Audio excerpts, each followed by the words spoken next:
Bonjour, dans cette vidéo, nous allons expliquer la méthode d'intégration par partie.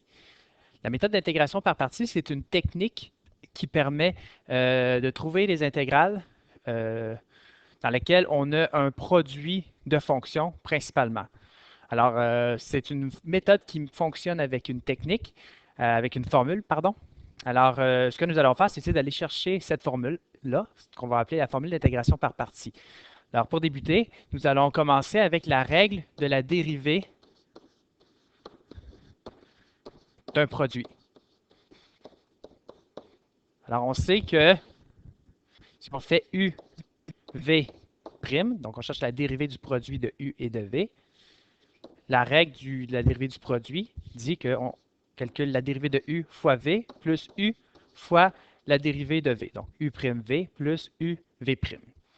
Si on utilise plutôt la notation avec les différentiels, on pourrait réécrire cette expression-là, DUV sur DX est égal à, donc la dérivée de U, DU sur DX fois V plus U fois la dérivée de V, dV sur dx. On réalise ici que chacun des termes de mon équation est divisé par dx. Ainsi, on peut les enlever, ce qui nous donne duv égale du fois v. On peut mettre le v devant ici, et plus u dv. À ceci, on peut rajouter les symboles d'intégration. Donc, autrement dit, on dérive chacun des termes, le membre de gauche, le membre de droite, qu'on sépare en deux. Et qu'est-ce que ça nous donne? Bien, ici,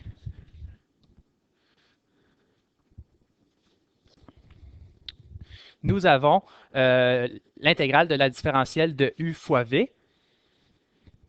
Et ça nous donne U fois V. Alors, je vais poursuivre ici. Alors, on va voir que UV, le produit de U fois V, est égal à l'intégrale de V du plus l'intégrale de U fois dV. On peut réorganiser ces termes-là en isolant l'intégrale de U dV. Ainsi, on obtient UV moins intégrale de VDI. Et c'est ça notre formule d'intégration par partie. Je vais la réécrire ici dans l'encadré. Donc, l'intégrale de U dV est égale à UV moins intégrale de VDU. Vous allez devoir apprendre cette formule-là et apprendre à l'utiliser. Donc, je vous donne un exemple ici de comment utiliser la formule. Comme j'ai dit précédemment, on l'utilise lorsqu'on a affaire à un produit de fonction. Donc, par exemple, ici, on a l'intégrale de x fois cos de x. Donc, ce qui va être important, c'est pour pouvoir appliquer l'intégration par partie, c'est d'identifier correctement ce qui va représenter dans notre intégrale de départ le u et le dv. Donc, puisqu'on a affaire ici à un produit, le u va être une des deux fonctions. Par exemple, ici, on peut considérer que le u est la fonction x. Donc, on a la fonction x qui est u et on prend tout le reste pour notre dv. Ce faisant, on peut poser un changement de variable, mais ce n'est pas le changement de variable classique comme on l'a vu précédemment. On pose un changement de variable avec notre u et notre dv.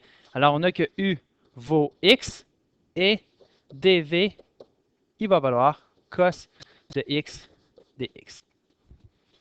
Dans notre changement de variable, on va aller calculer à la fois la différentielle de u et v.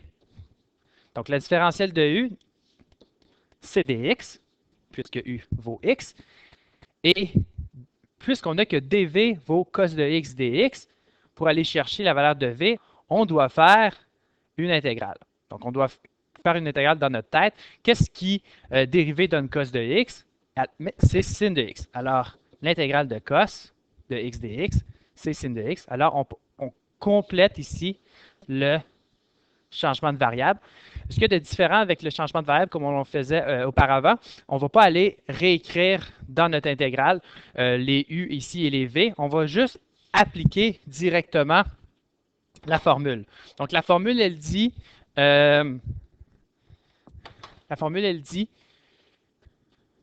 que si on a l'intégrale de u dv, ça va donner U fois V moins une nouvelle intégrale. Donc, l'idée ici, c'est de faire en sorte que la nouvelle intégrale qu'on va obtenir soit une intégrale qui va être plus simple que celle qu'on avait initialement. Et vous allez voir, c'est ce qui va se produire ici. Donc, U, c'était quoi? On va voir dans notre changement de variable. U, c'est quoi? Oups, pardon. Alors, U, c'était X. V, c'était sin de X. Alors, on va écrire U fois V, pardon, plutôt X fois sinus de X, moins l'intégrale de V du. Donc, V, c'est sinus de X, et du, c'est dx. Alors, on a appliqué la formule. Si je récapitule, ici, on avait U, ici V, et l'intégrale de V à nouveau est du.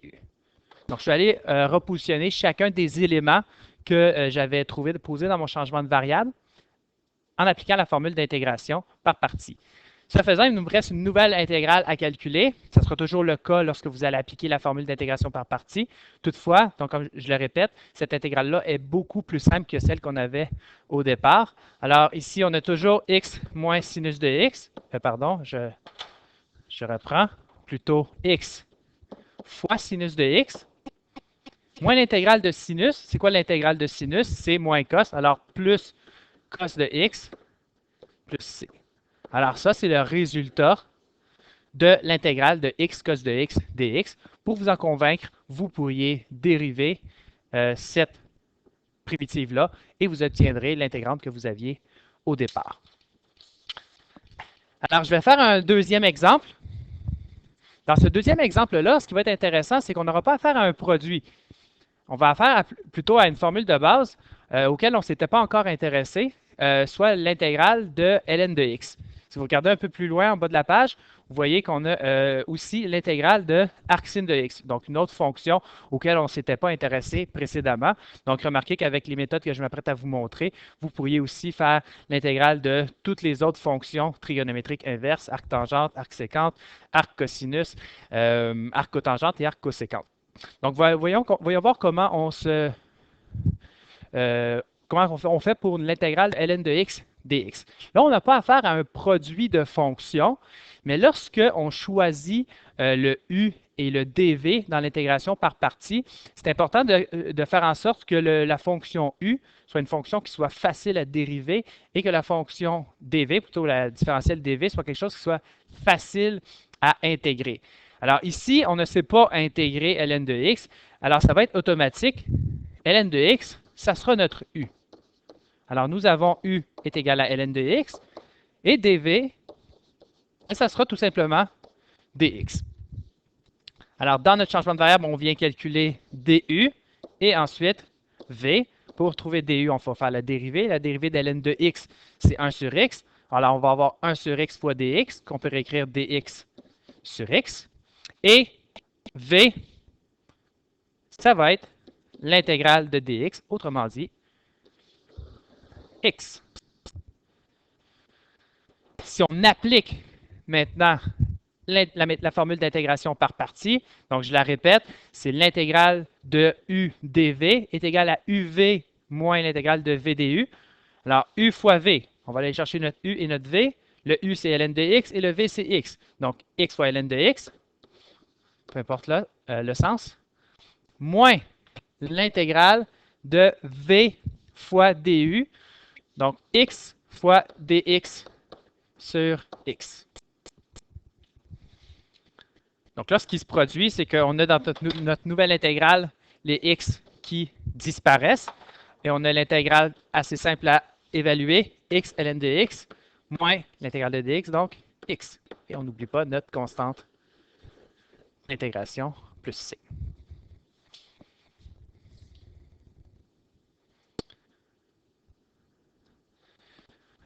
Pour la fonction arcsinus, c'est similaire. Donc, on ne sait pas comment intégrer arcsinus. C'est justement la question. Alors, on peut poser le changement de variable qui va permettre d'appliquer la formule d'intégration par partie. Alors, on pose la fonction qui est facile à dériver. En fait, ici, pas celle qui est facile, mais qui est possible à dériver. Alors, U, va être arcsinus de x et,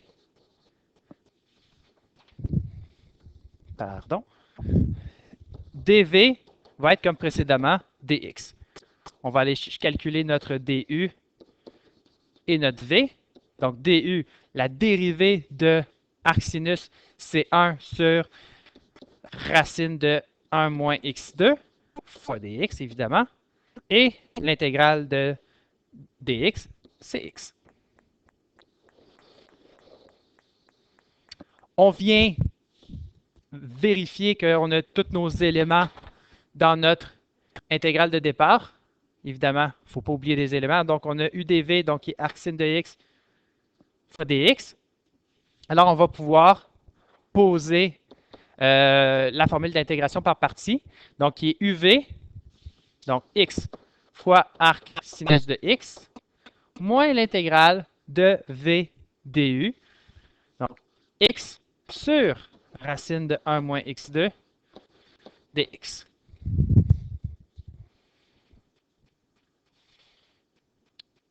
Maintenant, ce qui nous reste à intégrer, c'est x sur racine de 1 moins x2.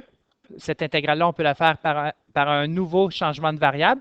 Alors, je vais poser un nouveau changement de variable, mais cette fois en utilisant une autre lettre pour ne pas se mélanger avec le u et le v qu'on a utilisé précédemment. Alors, posons t comme étant ce qu'il y a dans la racine au dénominateur, 1 moins x carré.